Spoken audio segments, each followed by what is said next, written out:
एक दीवाना था बाबा श्याम का, हमारा कलकत्ता का ही प्रेमी था, दीवाना था बाबा श्याम का।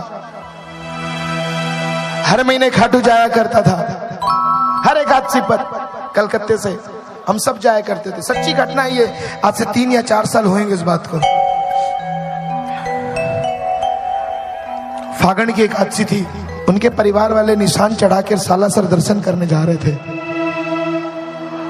उस गाड़ी में उनकी पत्नी, उनका भाई और उनकी भाभी बैठी थी। हर महीने खाटू जाया करता था। उस एकादशी में निशान चढ़ा के उसके परिवार वाले सालासर जा रहे थे, तो सिक्कर हाईवे पे उनका एक्सीडेंट हो गया। अभी भी बात करता हूं तो मेरे रोंगटे खड़े हो जाते हैं। एक ऐसा एक्सीडेंट जिसने डॉक्टरों ने जवाब दे दिया, मतलब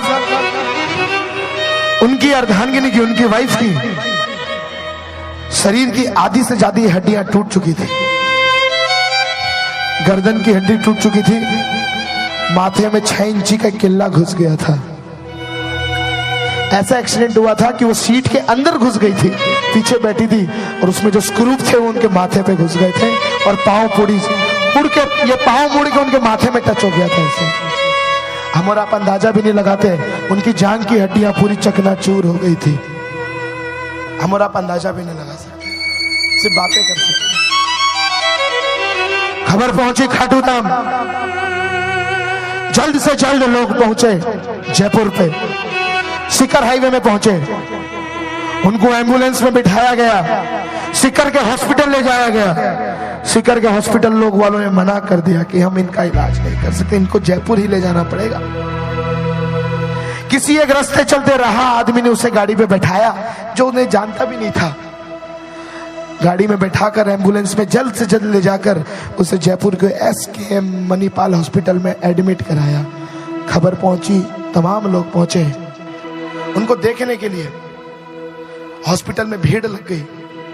उसको पति को फोन किया गया, वो कलकत्ता में था। वो जल्द से जल्द फ्लाइट पकड़ के आया। डॉक्टर ने जब उसका कंडीशन देखा, डॉक्टर ने कहा कि ये तो नामुमकिन है। 200 से ज्यादा हड्डियां शरीर की टूट गई है, रीढ़ की हड्डी चूर हो गई है, जांघ की हड्डी चूर हो गई है, माथे में किल्ला है, आंख बाहर आ गई है, आप इलाज करने बोल रहे हो। तो एक प्रेमी था, बोला डॉक्टर साहब आप इनका इलाज कर लो। बोला आप खर्चा नहीं उठा पाओगे। बोले खर्चा आप क्या, हम इतना दे देंगे कि आप नहीं ले पाओगे। एक एक वादा है मेरा, हॉस्पिटल में जितने लोग बैठे उन्हें पैसे से तोल देंगे, पर आप इनकी जान बचा लो, पैसे की खर्च चिंता मत करो। उसका पति जल्द से जल्द आया। डॉक्टरों ने इलाज शुरुआत की, इलाज किया। 2 दिन, 4 दिन, 5 दिन, 6 दिन बीतते गए। जैसे ही फागण की एकादशी का दिन आया, उसका प्रेमी, उसका पति, बाबा का प्रेमी, वो बोला कि मैं यहां पे बैठ नहीं पाऊंगा बाबा, मैं हर एकादशी को तेरे दर्शन करने खाटू आता हूं, इस एकादशी को भी आऊंगा, मैं अपना फर्ज निभाऊंगा, मुझे पता है कि तू अपना फर्ज निभाएगा। जैसे उसने दर्शन किए बाबा श्याम के, जैसे ही उसने दर्शन किए बाबा श्याम के, तो पता है पुजारी जी ने मंदिर में से एक उसे बाबा की मोर छड़ी निकाल के दी और कहा बेटे जाके उसे सर पे लगा देना, शायद बाबा सुन ले। वो कहा अब मैं हॉस्पिटल नहीं जाऊंगा, मैं हर 11 को बाबा की रात जगाता हूं, बाबा का कीर्तन करता हूं, इस रात भी मैं बाबा का कीर्तन करूंगा, मुझे विश्वास है वो मेरी लाज रखेगा। वो छोड़कर निकल चला। रात भर मित्र मंडल ने उसने कीर्तन किया बाबा श्याम के।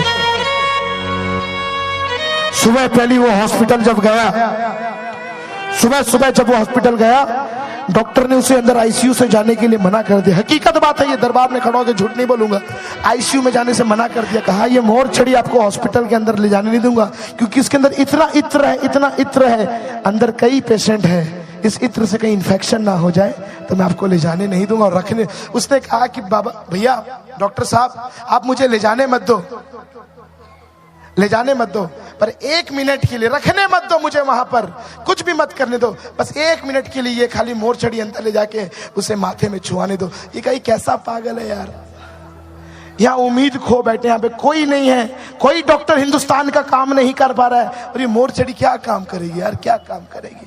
सारे होप खत्म हो चुके हैं, सारी उम्मीदें खत्म हो चुकी है, कोई नहीं है, फिर भी मोरछड़ी लेकर आया। उसने कहा 1 बार जाने दो, हाथ जोड़ता हूं। वो जैसे ही आईसीयू के अंदर गया, उसने मोरछड़ी लगाई माथे पर, डॉक्टर उसके साथ गया, खड़ा रहा कि मैं भी देखता हूं क्या है आखिर। उसके साथ गया, वो 4 से 5 दिन से कोमा में थी, कुछ बोल नहीं रही थी, कुछ खा नहीं रही थी, कुछ पी नहीं रही थी, वो कोमा में थी। जैसे ही उसके सर पे मोहर छड़ी लगी, उसके मुंह से खाली एक ही आवाज निकल रही थी, बोलिए श्याम प्यारे की जय, जय श्री श्याम, जय श्री श्याम। पूरे हॉस्पिटल में जय श्री श्याम के नारे लगने लग गए, और वो औरत के हाथ हिलने लगे, और वो अपने मुंह से जय श्री श्याम बोलने लगी। डॉक्टर भी कांप उठा। डॉक्टर ने कहा ये उठ तो गई, जाग तो गई, पर एक चिंता का विषय बड़ा है, ये चल पाएगी कि नहीं चल पाएगी, इसे कुछ याद रहेगा कि नहीं रहेगा, इसका कोई गारंटी नहीं है। तो डॉक्टर, उसने कहा कि डॉक्टर साहब मैं आपसे 6 महीने बाद बात करूंगा, ये आज आपको इस हाल में देख रही है ना, 4 दिन बाद आपको डॉक्टर साहब बोल के यही पुकारेगी, मेरी गारंटी है, मेरा बाबा बैठा है यहाँ पर। 6 महीने बाद 13 सितंबर की बात है, श्री श्याम कला भवन का वार्षिक महोत्सव था।